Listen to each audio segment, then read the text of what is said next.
listening to the Hazard Ground Podcast, with service members from across the military sharing their stories of combat and survival. And now, here's your host, Mark Zeno.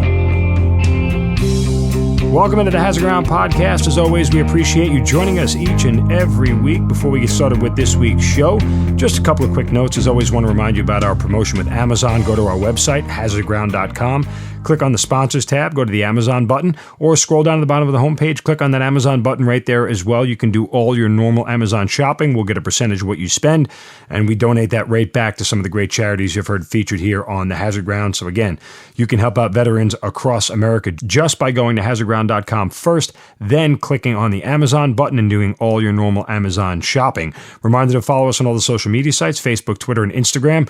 Really want to keep you guys updated on what's going on with the show, upcoming guests, and things of that nature. So the best way to do that is to follow us on all the social media sites at Hazard Ground Podcast, Facebook, Twitter, and Instagram.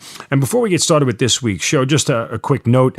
You guys may have seen in the news, there's a lot going on in the news these days as it pertains to soldiers in combat and soldiers stationed around the world. Obviously, the Syria thing with the Kurds and President Trump is making a lot of news and a lot of waves, and this isn't a political sort of statement, whatever your political affiliation is. Just reminder to everybody out there that there are still soldiers all over the globe fighting for freedom and fighting for the cause that we signed up for. And it's just important to remember that as those people are out there, away from their families, away from their loved ones, that they are still in the fight. Let's think about them daily. Let's think about them often and not forget that while we're sitting here enjoying the comforts of America and all the things that we get to enjoy every single day, that there are still people hard at work making sure that we're safe every single day. And again, whatever your political persuasion is, whatever your political affiliation is, all that should be put aside for the fact that, hey, we're all brothers and sisters in arms, whether we're still serving or we have served. We're all in this together. Let's not have that sort of internal chewing at each other when it comes to politics. And remember that this is a time that calls for unity. And the best way that we can do that as vets and soldiers, airmen, Marines, is to stand together in times like this and not let politics tear us apart. So with that said, let's get on to this week's episode. Joining us this week is a retired Army staff sergeant who joined the Army at 34 years old. He claims he's just a regular old dirty infantryman who was deployed 3 times to both Iraq and Afghanistan. He was awarded a Purple Heart for sustaining wounds while in Iraq. He also earned his Expert Infantryman badge at the age of 41 years old. He currently is medically retired after suffering from PTS and TBI, and he wants to share his story and how to handle that. He is also on his way to writing a book about his story. It is retired Staff Sergeant Jason Robinson on the Hazard Ground Podcast. Jason, welcome. Thank you for being here. Good morning, Mark. Good to be on with you. Okay, so 34 years old, you decide a life change is in front of you. There are 2 wars going on. What motivated you and was the ultimate decision for you to sign up for the Army? Well, basically, I had 2 stepsons and a son, ages between 11 and 15. And September 11th, like all of us, it really touched me. I never thought I'd live to see something like the attacks that happened that morning. I had a good job. I was a telecommunications worker, worked in fiber optics, and I just didn't feel right after September 11th, and it felt like something was missing. Felt like I needed to do something, and my wife and I were watching the news one night in probably late 2004, and they were talking about a possible draft because of the need of personnel in the armed forces, and I'm sitting there thinking about my sons and the fact that I'd like them to have the choice whether or not to join. And I went down, I talked to a recruiter shortly after. I went down, took the ASVAB, did pretty well. They opened up a lot of jobs for me. And I chose Infantryman. There was a time where I was thinking about some other MLSs, but the one that kept speaking to me was the one right up there at the top of the list, which was 11 Bravo. My recruiter took me down to MEPS in Dallas, and everything went well until I got to audiology, and I straight up flunked the hearing test. I mean, my high frequency hearing was gone completely. And they basically sent me home, told me, we can't use you. You can't even be a cook. And I got home, told my wife, and my wife Ginger's like, well, is that it? And I'm like, no, it's not. I'm going to see what I can do. And I wrote letters to the vice president, Dick Cheney, President Bush, the governor of Texas, and a few other people. And about 2 months later, I got a phone call from a Sergeant First Class in Fort Knox, Kentucky, saying that there was a congressional hearing about my hearing.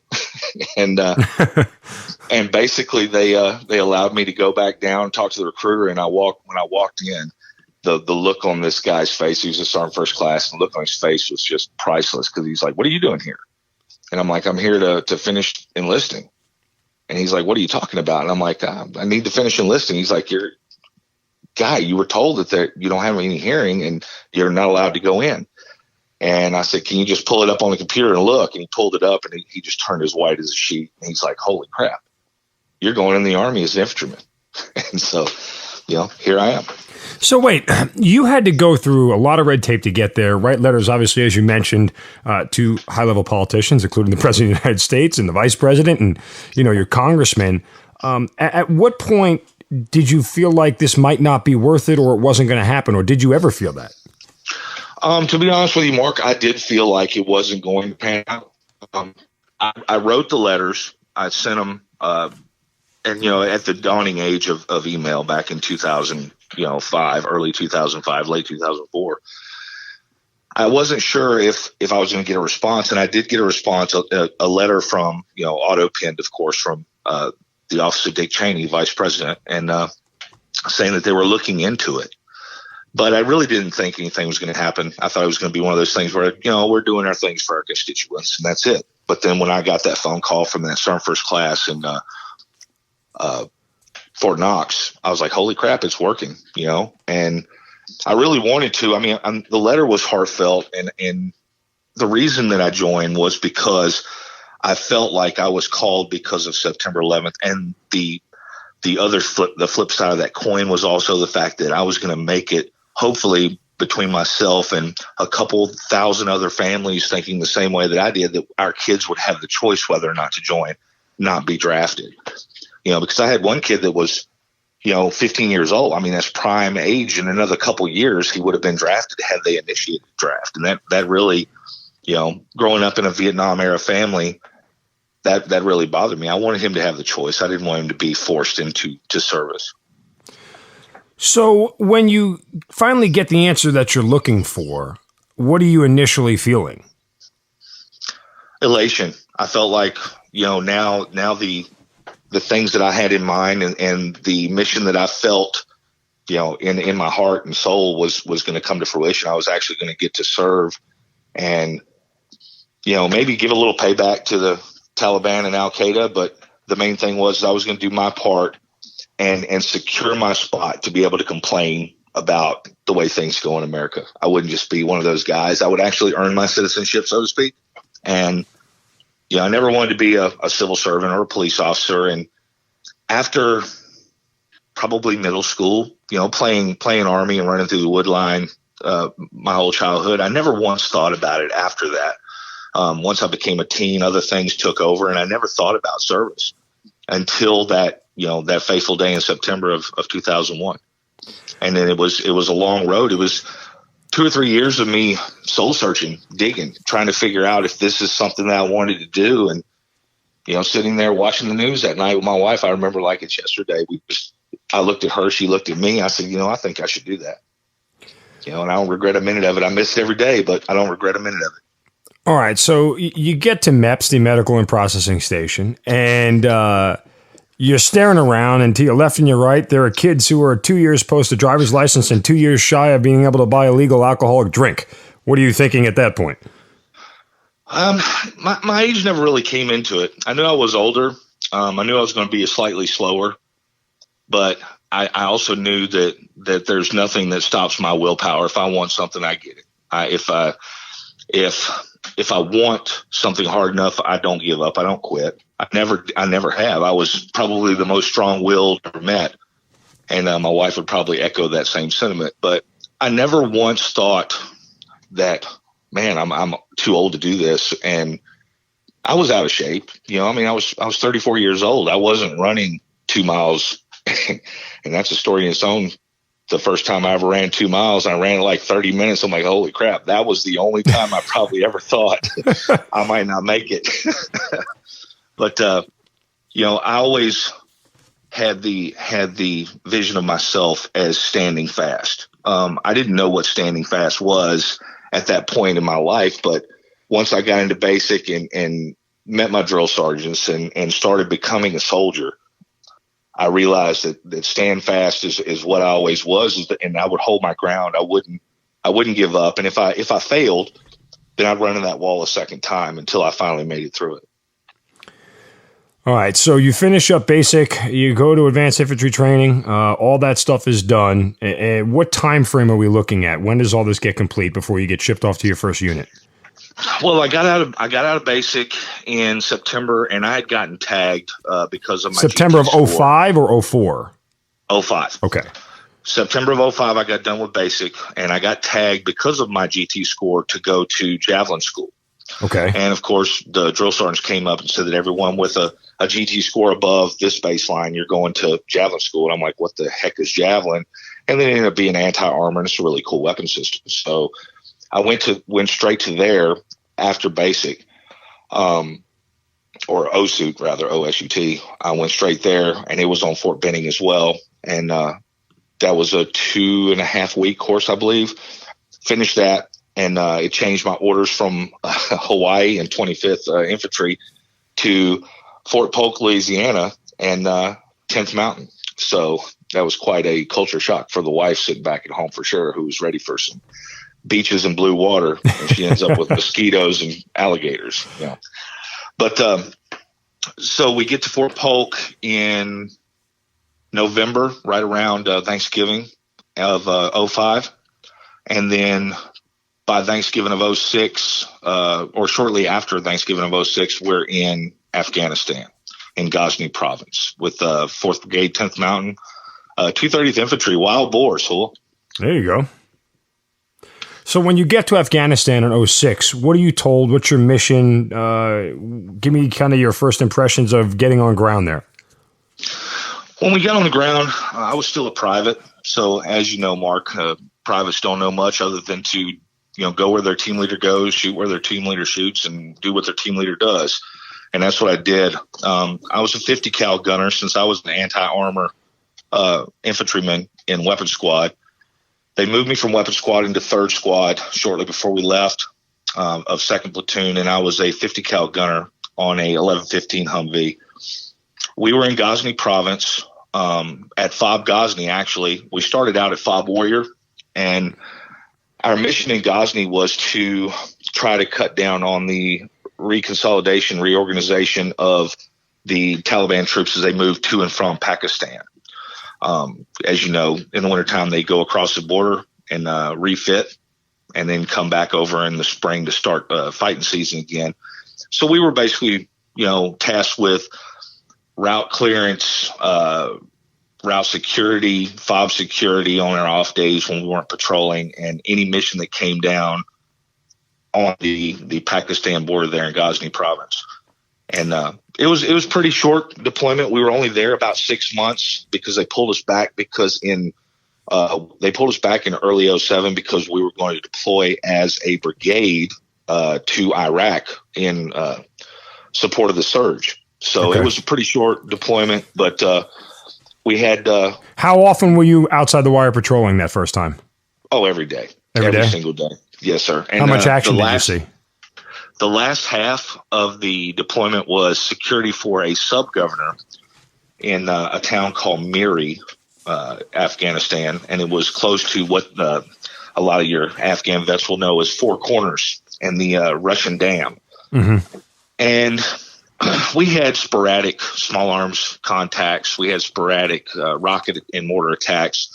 But it wasn't anything to write home about, nothing like Iraq was, and nothing like my second deployment to Afghanistan. But I earned my CIB, my Combat Infantryman's badge, in early 07, and we had a few close calls as a platoon, as a company, and a few rounds popping over heads from, distant snipers while we were inside our little, we called it the Alamo in Miri.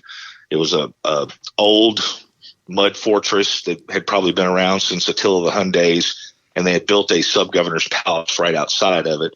And when I say palace, it's just basically a four-walled concrete complex, but the sub-governor loved it, and he was a good man from what we could tell at the private level, and he wasn't one of the guys that would sit back and let Taliban operate in his AO. He was definitely plugged in with his Afghan army and police counterparts, and they actively patrolled both with us and on their own to try to mitigate the Taliban activity in the area. You sustain any casualties on that first deployment? Not our platoon. Okay. The company did, but not our platoon. When you get word of it that the company did, somebody else in the company did, what are you thinking and feeling at that point? Well, the first thing that pops in your head, Mark, is do I know him? Who is it? Could it be this guy? Could it be that guy? We didn't lose any soldiers in that first deployment. The brigade, or actually the battalion, did prior to the deployment on one of the guys that was sent over there long before. Really good kid. I'd only met him once, Corporal Lucas, and they lost him. We lost him a couple months before when they actually sent a platoon and some scouts over ahead of us, kind of, I guess, as an advon party. But I'd only met the kid once, but he's really, really solid dude. And we lost him. So that was on our mind the whole deployment. I think that's why. And we had outstanding leadership in Fort Polk. It was almost like the perfect storm of leaders. One of your prior interviewees, Sergeant Major Greco, was our sergeant major then. Mm-hmm. And he made everyone toe the line. He's probably the greatest mentor that I ever had. I try to live my life both during my service and even now in a manner that he would find pride in, because the way he ran the battalion was like a father with a heavy hand. But at the same time, Sergeant Major Greco was never afraid to pat a junior NCO or enlisted guy on the back and say, "Hey, good job, you know." And when he did it, you knew where you stood with him. There was no question where you were with Sergeant Major Greco, and he touched every NCO that was over top of this old man private. And from my team leader, squad leader to platoon sergeant, first sergeant, every member of the team that was above me knew exactly where we needed to be, how we needed to do, what we needed to do, and they taught us in a fashion that increased our survivability when we got to theater. And I never, from the time that I left there, I never found that kind of leadership to work with again. And I would go back into combat, even now that I'm 48, I'd go back with those guys without a question, in a heartbeat. Let me ask you, because you were the elder statesman of all the privates and, young Joes in the platoon, did your leadership, your squad leader, team leader, whoever it was, platoon sergeant, lean on you a little bit more because you're older? And typically, look, young kids make stupid decisions. It's just kind of, the way things are. Young guys with a lot of adrenaline and something to prove are a little bit more hasty in their decision-making process than some people who are older with more life experience. Were you leaned on a lot more because of your age? Absolutely. And Mark, I believe they held me to a slightly higher standard. Yeah, more sure. often than not. Because, I never questioned if my NCO told me to do something, I never questioned it. I went and did it. But I did have one thing that some of the younger privates didn't have, and that was the ability to think it out, to work smarter, not harder. And so if they tasked us with, filling 100 sandbags, then we'd come up with, with my help. And I'm not saying I was the driving force, but we'd come up with an assembly line and get done quicker instead of, 10 guys each filling 10 sandbags.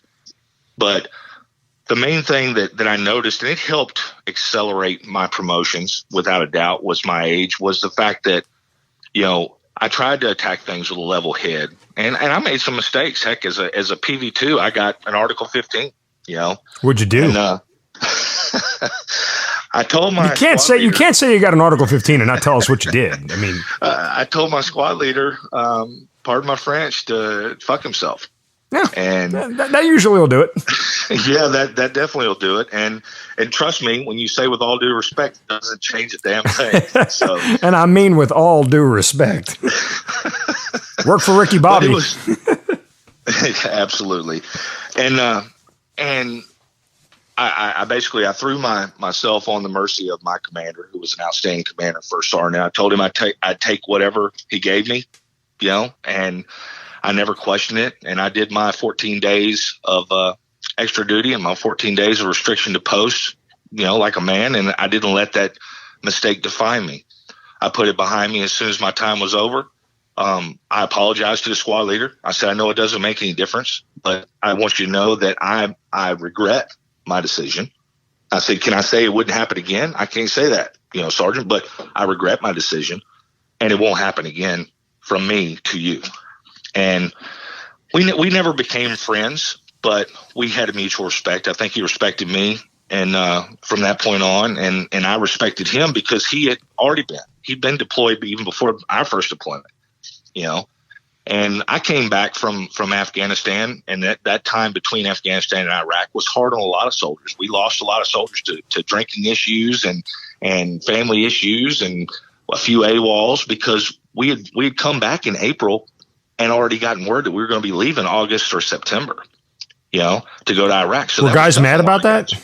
Oh, absolutely. Why? Absolutely. I mean, well, the Army and the Department of Defense look at the global war on terror as one enemy. And as I'm sure you know, Al-Qaeda and Taliban are nothing alike. They don't fight the same. They don't move the same. They don't act the same. It's not the same fight. And we were geared up and ready to fight the Taliban. And then all of a sudden, we're going to fight Al-Qaeda, this hidden, invisible enemy that blends in with the populace even better than the Taliban do. Because the one thing that Afghanistan has is the Afghan people, they won't just come out and say, hey, that guy's Taliban. But when you ask them in the village, they'll tell you that there's people here that don't belong. And that sometimes is enough to start being able to pick and look around and investigate more thoroughly and find the outsiders. But with the Al-Qaeda, Al-Qaeda in Iraq is just their insurgency. So it's your next door neighbor. It's your cousin, it's your brother, it's your dad. So it's a totally different fight. And a lot of the guys, I knew when I joined, Mark, that I was going to go to war. I mean, I chose a MOS that without a doubt is going to be boots on the ground. But a lot of the guys, I think, the ones that went AWOL, the ones that had problems, the ones that malingered their way out, they thought that they were going to get a free paycheck maybe, or they didn't know that they were going to be going that rapidly from theater to theater. Because the first 5 years that I was in the Army, I'd been deployed more time than I've been at home. Right. So I was prepared for that. But I think a lot of the guys that malingered their way out, the guys that found ways out of the Army, they weren't prepared for that deployment tempo. And I looked at it in different eyes. It is quicker that we get there, the quicker we can put an end to this, and the quicker we get home, and maybe we can call this war over. Because at that point, nobody had a clue it was going to still be going on 19 years later. Right. So that's how I looked at it, and I looked at it as, the longest war that we knew in our history was, if you want to count Korea, because it's still going on basically, but Vietnam was it, and I was a kid at the end of Vietnam, but I remember seeing the troops in uniform coming home in the mid-'70s. And so I thought, we get there, we do work, we come home, Taliban, Al-Qaeda are gone, and we're good. I mean, the Afghanistan War is old enough to drive a car and should be filling out college applications at this point. I mean, that's where we are. Needs to be at the post office filling out its selective service. Right. Soon it'll be old enough to buy a drink. All right, let's get to that second deployment in Iraq. You're deploying as a brigade now, part of the surge. I was there pre-surge, so I left Iraq in 2006, and it was the wild and crazy, the tempo in 2005 and 2006 when I was there was really, really high, which predicated the surge. So tell me what your mission was, what you were supposed to do there, and kind of give me day-to-day life when you get there. November of 2007, we were boots on ground. They put us at FOB Rustamaya. Really, the two things I remember about Rustamaya was they had an awesome DFAC, and we got rocketed a lot. If you remember the lob bombs, the propane tanks, and the 120 millimeter rockets with shrapnel attached all over the side of it, that was a daily occurrence. Troops in contact in 2007 and mid 2008, was not so much small arms as it was EFP initiated ambushes or IED initiated ambushes, and quick boom, rat-a-tat-tat, break contact, roll out. And for those listening, who don't know what EFP is, it's explosive form projectile. It's just a different kind of an improvised explosive device that can create more damage, and it was able to pierce the armor of the Humvees and most of the vehicles that we were driving around. So it was a highly dangerous kind of environment. Yeah, we were attaching, and I've heard a couple of the other shows you've done where the guys were talking about attaching, the windshields and the side windows and the extra armor on the outside of the 1151s. When we got there in 2007, that's what we had was 1151 up armors, and they had just started using the rhinos, the little thing off the front with the glow plug in it to try to mitigate the passive IR. Those were in their infancy. I guess my old age is catching up with me, but the vehicle that looked like a grader that had one individual in it that was usually an engineer. Yeah, that would go Buffalo. Clear the path. Buffalo, that's it. Those were just starting to show up. Yeah, we saw those there in 2006 too. You know what else they were doing? The other TTP that we were using, which I thought was asinine, they were actually welding iron plates to the bottom of the Humvees, which in theory sounds good, but you are then you're a turtle on the road. I mean, you're so weighed down, you're so heavy. 40 miles an hour. That's max. It. And you are really you're the softest target in the world because you can't go anywhere. I would have never... Again, my first deployment was with the SF, so we took the exact opposite. We were speed, fast, porcupine, guns out, pointing at everybody, and it's try to catch us if you can, but if you do catch us, you're going to catch a whole lot of whooping on the other end. It was just a different world. I never understood that let's pack as much armor on a Humvee as we can to protect ourselves. Yes, sir. And, with the extra armor, the lower speeds, you made a lot more noise as well because the engine was really revving to get those things moving. Mm-hmm. So you, instead of hearing us a street or two over, you could hear us in Solder City, from South Baghdad. Sure. So, the Max Pro Pluses and the Caymans and the RG33s first started showing up in force for us in early spring of 2008. So that brought a whole new slew of problems. Now you got 50 cal barrels that are pulling power lines down and making enemies out of friendly Iraqis. You've got to go around neighborhoods and the gunner has to get out of the turret to pull the power lines up over top of his sniper cage on the top of his turret, and expose himself for that. And of course, that's the same time, if you remember, Mark, when the snipers were taking advantage of the taller vehicles and waiting for us to lift our arms up to close the door and popping us underneath the armpit where the armor didn't, cover you up. Sure. So it was a whole new slew of problems. And then multi-array EFTs, which are the greatest thing ever invented, they started making their debut. So instead of having to worry about a 8-inch, copper projectile coming through your vehicle, now you have to worry about 2 4-inches, a 12-inch, and 2 8-inches all in one blast. That's basically, turning your armored vehicle into Swiss cheese, and everybody that's in it, of course, is becoming the casualty, if not from the slug itself, but from the spalling, the little ball bearings of copper that are bouncing all over the inside of the vehicle. Right. And for the civilians listening, what Jason's talking about is, as a sort of crude correlation. If you remember the Boston Marathon bombings where they used the pressure cookers and they put all the nails and everything in there, EFPs had the same thing. So when they exploded, it was ball bearings, it was nails, it was whatever that went inside a small concealed space inside a Humvee just to do more damage and create more. And again, these weren't things that were necessarily going to kill you, but over the time, the blood loss and the ability for medical care for you to get to it in an adequate amount of time is ultimately, the biggest thing that created the most destruction. Furthermore, it's a constant chess game, right? So the enemy looks at us and this is what went on in Iraq for 5, 6, 7 years. The enemy sees what we do, they take notes, they write it down, and then they figure out a way to thwart what we do. And so then we adjust to what the enemy does, and then the enemy comes up with a new way to kind of slow us down. And then we have to adjust again. It went back and forth for the entire time. And that's why when you hear Jason talk about all these, this is what we did, and this is what we did, and they developed this, and it was a nonstop back and forth chess game wise between us and the enemy in the battle for survival. And that's, sometimes when combat is this prolonged, that's all it is a fight for survival. Just it's a back and forth with the TTPs, the troop tactics and procedures. When we come up with something, when doctrine shows us something, or another AO tells us that this is what they're doing or this is how they're setting them off, then we try to come up with a way to beat it, and then they turn around and they change it up, trying to keep us guessing the whole time. I mean, that's how war goes. But Mark,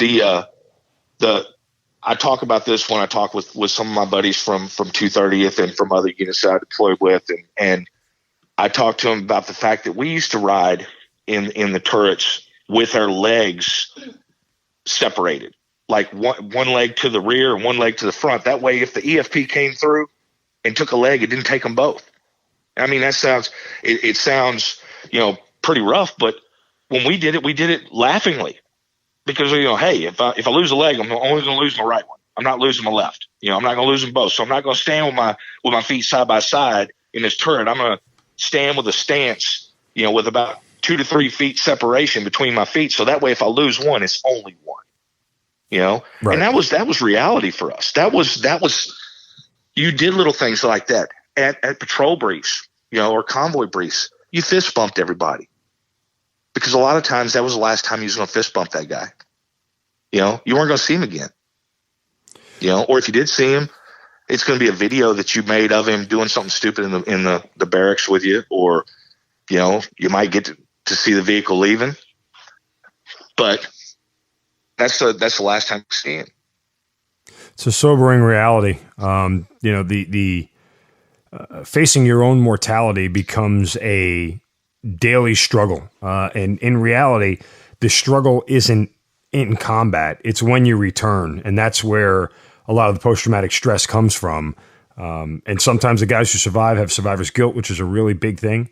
It's a real thing. It eats you alive. Why wasn't it me? Or, that whole thing. But, coming to grips with your own mortality and knowing that every day on this earth can be your last day over the course of time is a stress like nothing else. And that's, what we all had to deal with to a certain extent, or most of us had to deal with to a certain extent. So take me through this deployment and some of the stuff that happened. I know your vehicle was hit with an EFP as well, right? Yes, sir. It was. Basically, we started out at FOB Rustamaya and running patrols out of there. Shortly after, I guess it was probably about 2.5 months, they took us from Rustamaya and relocated us to FOB Loyalty, which was at the southeastern corner of Sauter City, basically. Yep. And it ended up being a really tough place to be for the surge, because the Muqtada al-Sadr and all of his great guys were our next door neighbors. So it was a lot of ticks, a lot of EFPs, a lot of casualties during our time there. And I think we took it to them pretty good. We successfully built a wall with a lot of other battalions, a lot of other brigades. When they walled off Sauter City completely, we were part of the north to south wall on basically routes Eros and Gold. Okay. And that was the part we were in charge of.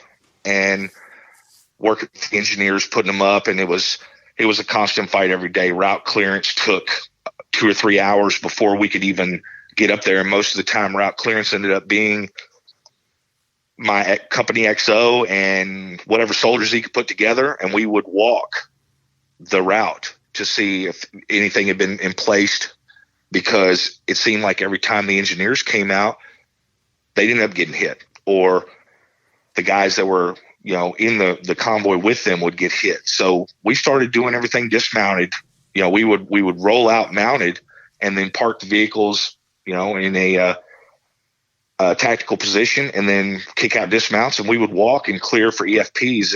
And my company XO actually kicked a EFP one time and kicked it hard enough that the blasting cap and the command wire came out of it before the guy could detonate it on it. And that was the kind of stuff we dealt with daily, just making it where the engineers and the logistics personnel could bring the T-walls out so that we could set them up. Were you there when your XO did that? I absolutely was. And it was a... did anybody check his drawers after the fact? Or? Captain Oliver is probably one of the coolest dudes I've ever met in my life. And I stay in touch with him even now. And he should have never went to West Point. He should have been an enlisted man, and I swear that to this day. He was a great leader, a great commissioned officer, and had testicles the size of basketballs.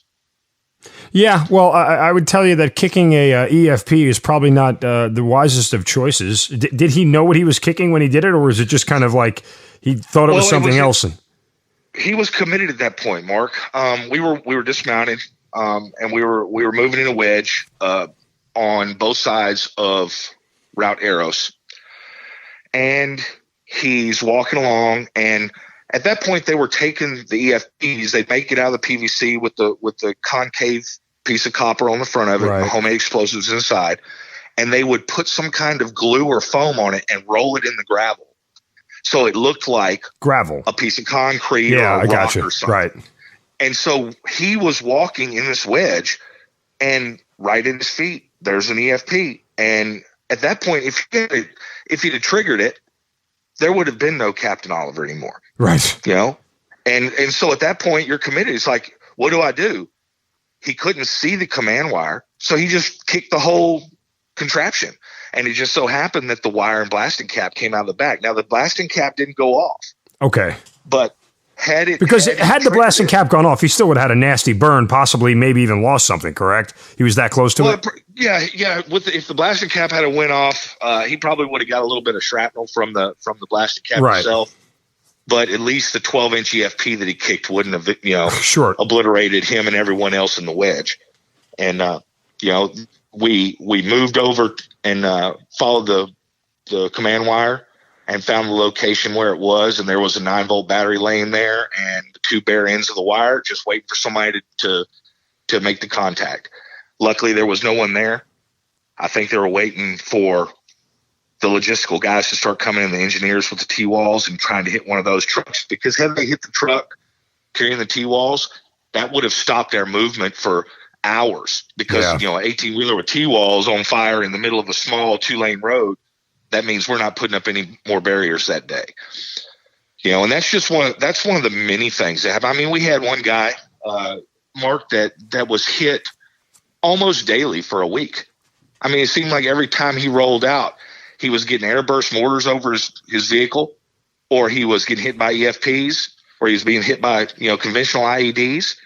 And it's like, we were at the point of telling Chris that, you need to stay at the fob, man, because every time you roll out, you get hit. You're the bad luck charm. So tell me about your injuries and what happened with the EFP. We had recently gotten a Max Pro Plus, and I know that the Max Pro Plus is what saved my life, without a doubt, because the extra armor that's on the side of those things. And at the time, there had been some bad shoots in Baghdad and the surrounding area, because the high amount of soldiers, and a lot of guys were trigger happy at that point. So they made my brigade, and my battalion said that E5 sergeants and above would be in the turrets to try to mitigate some of the questionable shooting that was going on. So I got put into the turret of this new Max Pro Plus, and we're doing night patrols, and there's no way for us to leave the FOB and execute missions without using the same paths over and over, the same roads, the same streets. As you well know, it's no way to, it's impossible to do. So we're leaving the FOB to do night patrol, and our patrol is going to be basically taking a look at the surrounding area of Slaughter City to make sure that the barriers we've been putting up and the work we've been doing is not being torn down on the same nights. At this point, they're hanging EFPs off the back of the T-walls. The Texas walls, which are the very tall ones, they had been putting EFPs, hanging them off the backside so that the EFPs were actually going through the T-wall, through the barrier, through the vehicle, causing casualties, and sometimes even going out the other side of the T-wall on the other side of the road. Wow. So, you know, these 12-inchers are no joke. As you well know, and you've heard on your show, I've heard on your show before, that they'll even go through the belly armor on a Abrams without even, you know, it doesn't even slow them down. They're going 3,000 hot knife through butter, or something like that. So we roll out.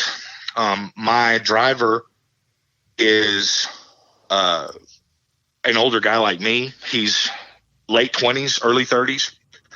And so me and him made a really good team. His name was Knight. He was, you know, a really good soldier at that point and a damn good driver. We're driving along, and, you know, with our headsets on, as you might know, and you've probably experienced, we talk about anything and everything. And we're driving along a route that we called North Habibi. And North Habibi and South Habibi were right on the southeast corner of Slaughter City. And we're driving along, and there's a dog running beside the Max Pro, barking like crazy. And I said to Knight and the other guys in the truck, I was like, you know what? Next thing you know, we're going to have dog-borne IEDs. And literally, I did not get that out of my mouth. 3 seconds after that, white flash, ears ringing, we're hit. I'm yelling, you know, go, go, go, because we're the lead vehicle. And I'm like, we got to get through the kill zone. We got to get away from the blast point, because that's where the ambush is initiated from, and that's where the fire's coming from. I didn't know at that point that my bell had been rung as badly as it had been, and I didn't know that I was injured.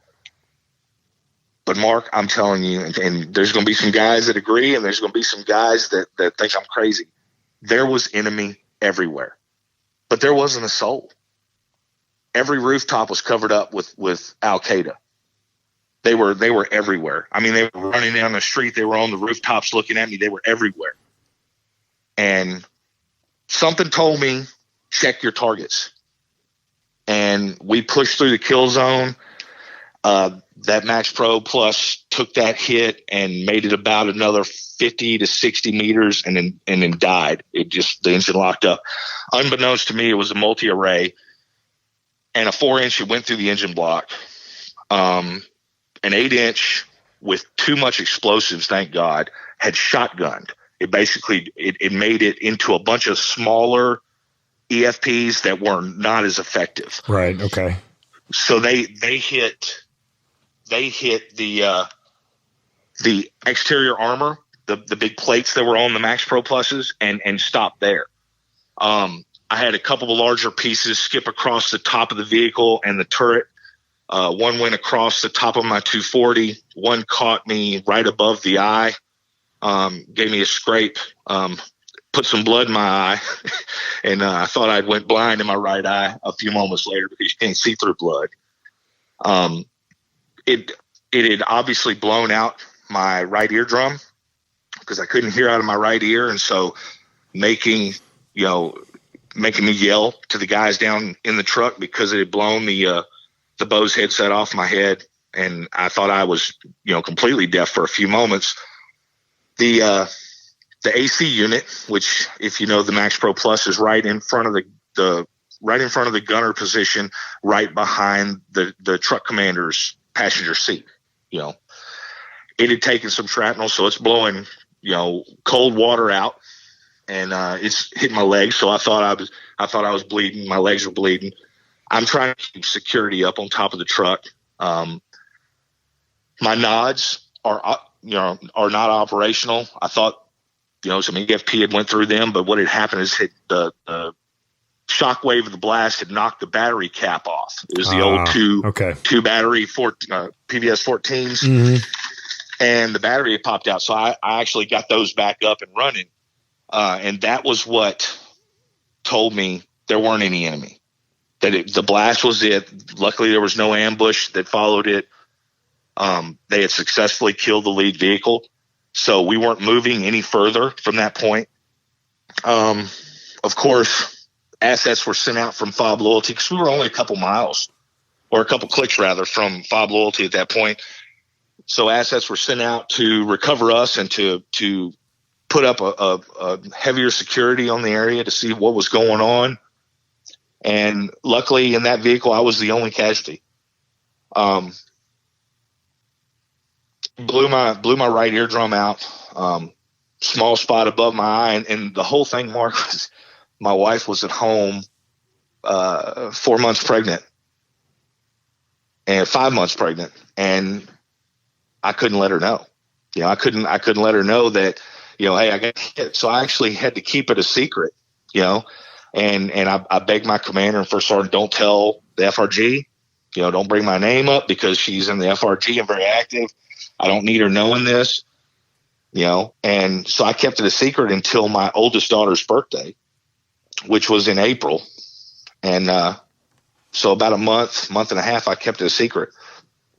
And then I told her, and I said, hey, don't worry, I'm okay. I'm nothing, no big deal. And then I told her, and then luckily it didn't put her into labor early. So, Do you wish that you had told her immediately in retrospect, or no? No, I don't. I was one of the ones.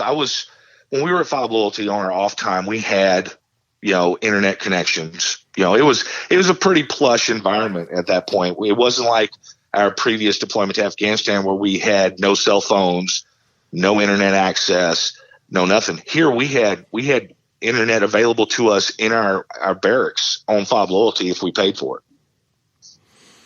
And we would get on webcams, Yahoo Messenger or whatever, and BS with our families, in our off time. So I had to go a month of telling her, hey, the internet sucks, so I can text with you. I can do the Yahoo Messenger back and forth, like a text, but the cameras aren't working because I didn't want her to see me, with a bandage on my head or anything out of place. And so after I healed up and I could take the bandage off my head, then at that point I get onto Yahoo Messenger with her and she's like, what's that on your eye? That's the first thing out of her mouth. Well, what's that on your eye? I'm like, well, everything's good, so I can tell you now. And that's when I told her. And of course she was very upset that I didn't tell her immediately. Yeah. And rightly so. But I felt that it was more important for me to keep her health and her blood pressure down and her stress level down than to put her, into early labor, by telling her something that she couldn't have changed. I mean, she couldn't have changed it. It's not like, hey, they're going to send you home, Did you ever stop and think after it happened, holy bleep, I should have just died? Yeah.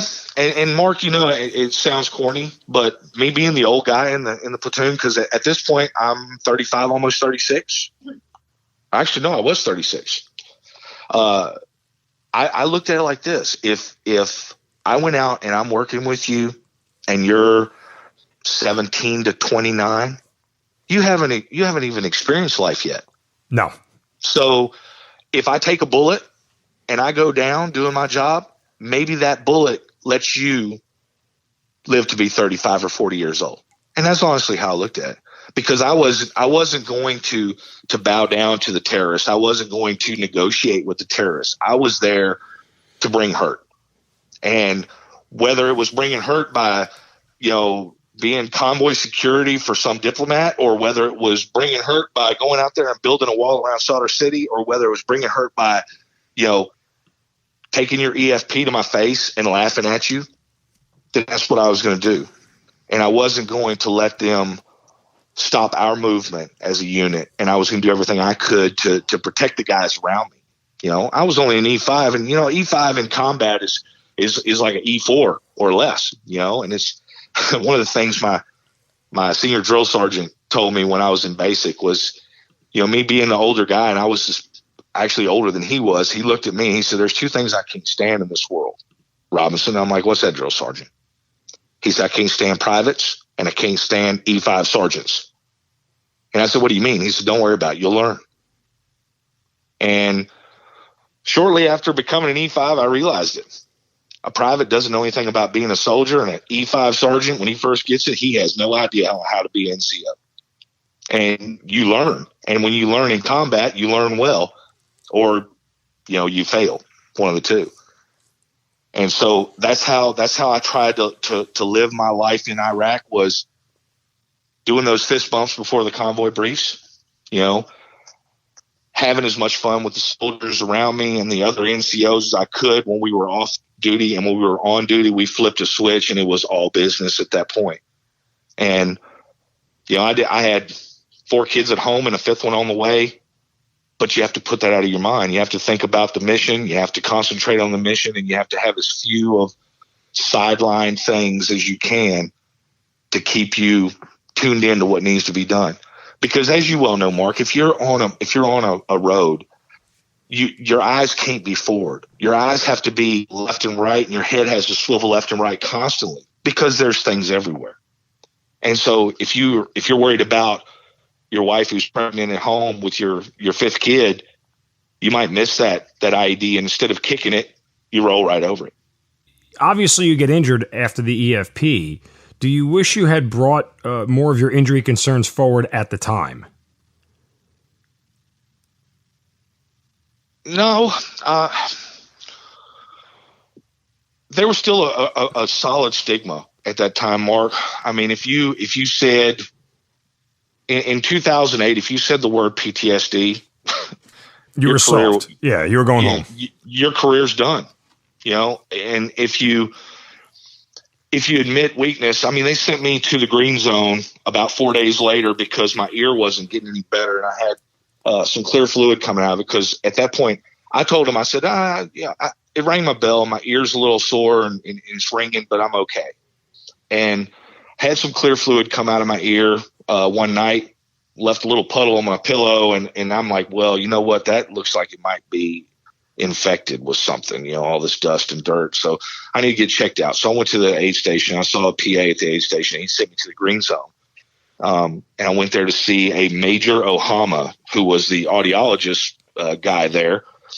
And he basically told me he was going to send me to Qatar and then probably home. And I'm like, no, sir, I'm not going home. I said, I've got soldiers that if you send me home, that's like a death certificate for them, because those guys need somebody on them all the time or they lose their minds. And he basically told me, you're going to, disobey a direct order from a commissioned officer. I'm like, no, sir. I said, I'm a stupid infantryman and I might get on the wrong bird that goes back to loyalty instead of Qatar. And that's what I did. Is I went out and got on Iron Horse Express and went back to FOB loyalty and continued mission instead of going to I think it was either Taji or something to get on a bird to go to Qatar. And I burned all the profiles and everything else out of the smoking point in the green zone and made all that paperwork that I had disappear and went back and did work. And I'm not saying that as, hey, I'm a badass, look at me. I didn't want to go home. Do you wish you had got it checked out now at the time? I mean, do you realize now how insane that sounds, right? Yeah, I do. Okay. I do. But again, Mark, at that point, if you were injured, you were out of the fight. And if you're out of the fight, you're soft. And if you're soft, you're weak. And if you're weak, you don't belong in the infantry. All those things are true. And whether good, bad, or indifferent, I think a lot of us who are, obviously people who have served, but a lot of people can understand the mindset. Thankfully, we've moved past that. Nobody is soft for getting hurt in combat. Like that's, on the surface, that's ridiculous. We all want to stay in the fight. I think we all want to continue to be with our brothers and sisters in arms, and we all want to be at the forefront of this because that's what we signed up to do. But in reality, there are sometimes you're just not fit to fight anymore. Absolutely. And that's, when I came back from Iraq in late 2008, and I'd already come down on orders, and I came down on orders, and then I ended up re-enlisting while we were in country to get that nice tax-free enlistment bonus. And I chose to go to Fort Carson. The Army was going to send me to Fort Campbell. I wanted to go to Fort Carson because my wife wanted to go to Colorado, and she wanted to see that, and pretty mountains and whatnot. And it was a great choice, and I'm glad I made it because it's a lot better than the pine trees of Fort Campbell. But when we came back, we go to Fort Carson, and the Army in its benevolence sends me through a MMRB to see if I'm capable of staying in the Army because of my hearing. Because during SRP, I bombed the hearing test way worse than I ever did. Now it wasn't just high frequency loss. Now I had the communication area of your hearing that is affected by that blast in Iraq. And I was really lucky. I went through an MMRB, and the full bird colonel that was sitting on my board, my medical MOS retention board, he looked at me and said, you're an 11 Bravo. I'm like, Roger, sir, I am. He's like, I was an 11 Bravo before I switched over and went commissioned and became, what I am in the medical field. And I'm like, hula, sir, is basically all I can say. And he allowed me to stay not only in the infantry or in the Army, but in the infantry and stay active duty to the point where I could deploy with 4th ID, 1st Brigade, 4th ID to Afghanistan again in 2010 and 11. And I think, actually, I know that it was him that did it because looking at my MMRB paperwork, there was 5 people and 3 of them voted no, and 1 of them scratched out the no and put yes. So he obviously spoke to someone in there and said, hey, this guy is still capable of hearing the radio, talking on the radio, communicating without an issue. Let the guy stay and do his job. And so I thank him wherever he is. I can't even remember his name now, but wherever he is, that full bird colonel, thank you, sir, for letting me stay in. And I went to Afghanistan in 10-11 as a staff sergeant, as a section leader in the Arghandab River Valley. Great deployment. Had a great time. Great bunch of soldiers. We really took it to the enemy. We owned the AO.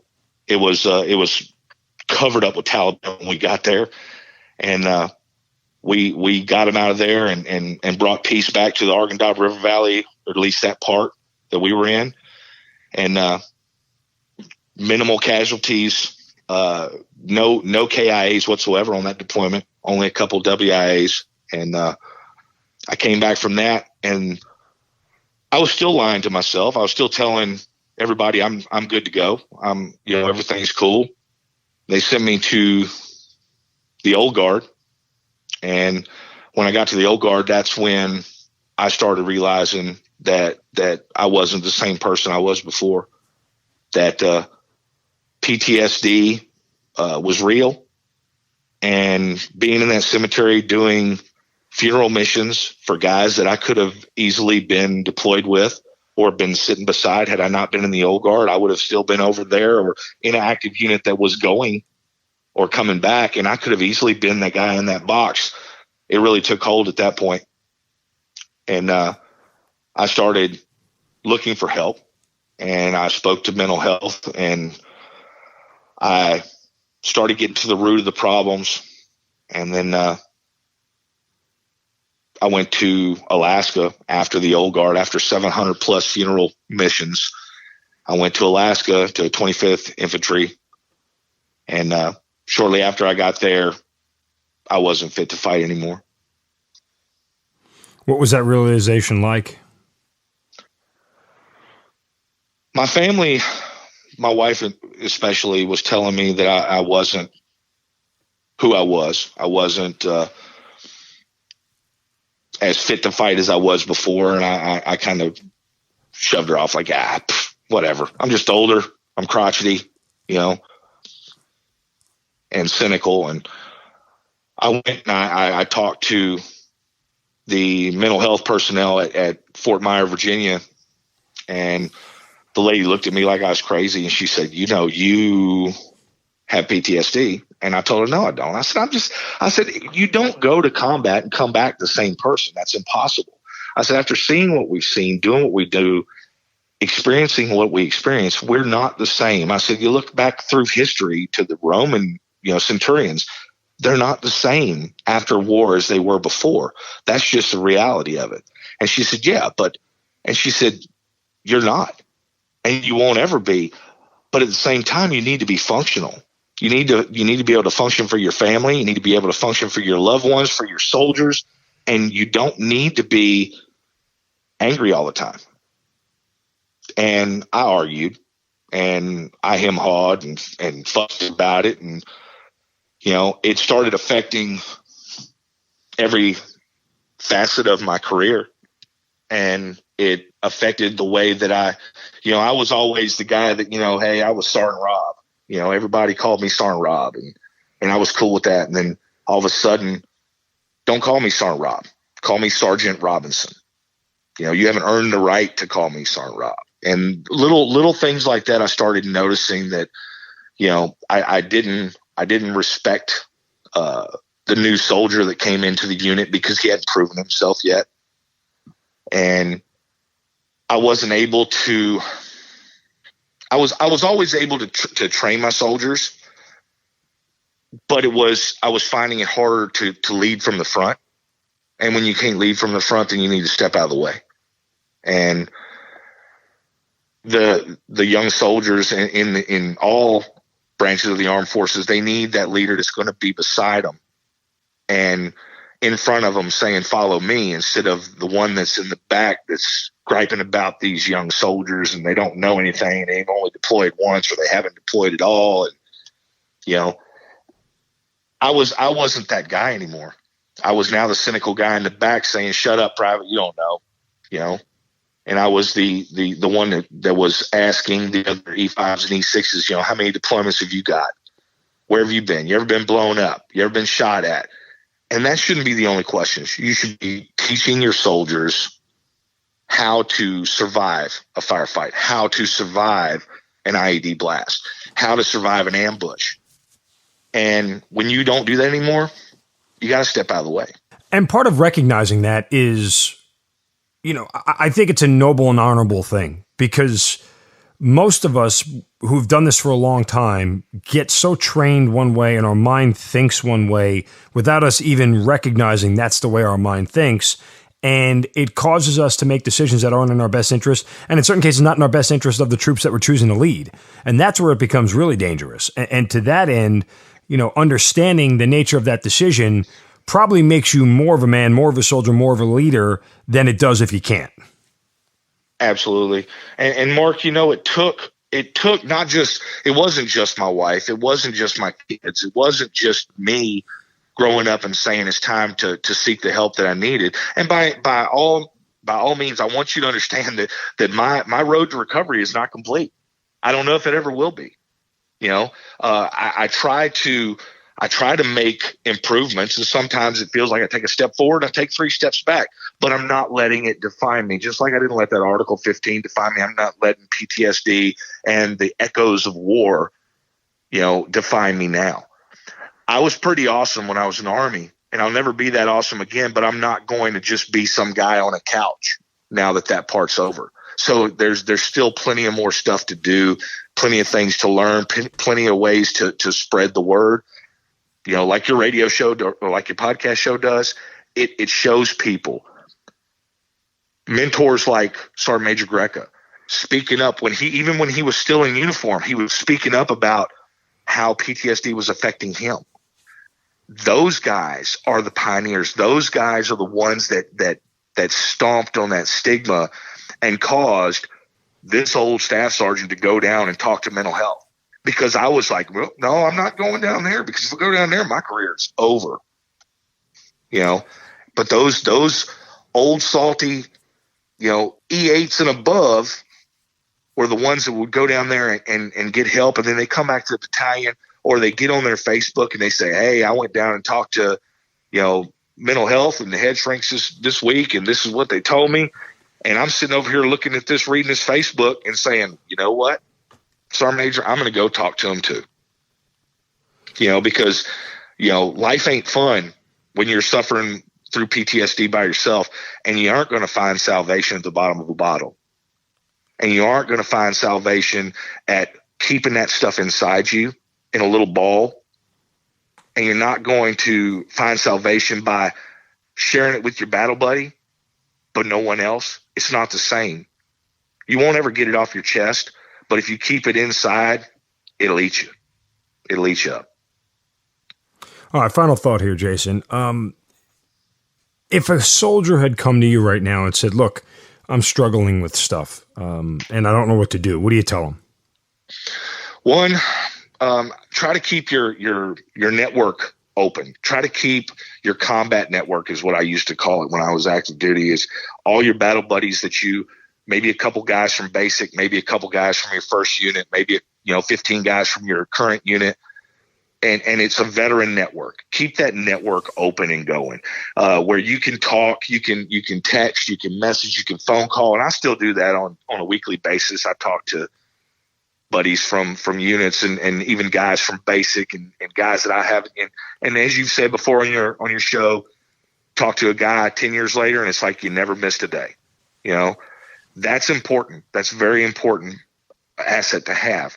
But also at the same time, you can't lie to yourself. Don't lie to yourself about your physical and mental fitness. Let somebody else tell you. Because when somebody else tells you what you may think, oh, that's normal. It's no big deal. I'm just getting older and I'm just cynical and I'm tired of deployments. You go and talk to that healthcare provider and she may say, hey, let's talk. Let's unpack this some more. Let's talk about it a little bit and let's get this off your chest, because it may be the difference. You might catch it in time to not get medically retired. You might catch it in time to where you go down and talk to the lady a couple times and keep pushing forward and keep training soldiers. Don't let it cost you your career. Now maybe some of mine, Mark, is because I'm an older guy, and so, the wheels start coming off when you're, when you're 40 anyway. And, maybe talking to someone before could have got me another 4 or 5 years. I don't know. But if you learn anything from me, is don't put off to next month what you can do today. And that is, you go down and talk to them now, it might save your career versus waiting a couple months and maybe you've made some mistakes that can't be undone. Well, Jason, look, I mean, again, your career was cut short, but it certainly was an impressive one. And I think the message that you're leaving in your post-career is probably as important as anything you did while you were actively serving and leading troops. And so from that standpoint, certainly I thank you for sharing your story. And it's great, a little background. Again, it's great that you reached out to us and wanted to share your story. We want to hear more of that. I think that's great that not only you're a fan of the show, I certainly appreciate that, but that you were willing to say, hey, listen, I've got a message, I've got a story to tell, and I think it's worthwhile for people to hear, because it absolutely is. Well, I appreciate that, Mark. And, I love what your show does. And I love that every story is its own. But if you look in and listen to all the episodes, every one of them ties together in some aspect. And that's important. Certainly is. Jason Robinson, thank you so much for your candor, your honesty, your time, and certainly thanks for being part of the Hazard Ground. Mark, thanks for having me. You've been listening to the Hazard Ground Podcast, hosted by Mark Zeno and produced by Matt Pasquarella. If you have an interesting story to tell and you'd like to be on the show, send us an email at hazardgroundpodcast@gmail.com. And if you like the show, don't forget to subscribe, rate, and review on iTunes. Thanks for listening. We'll see you next time.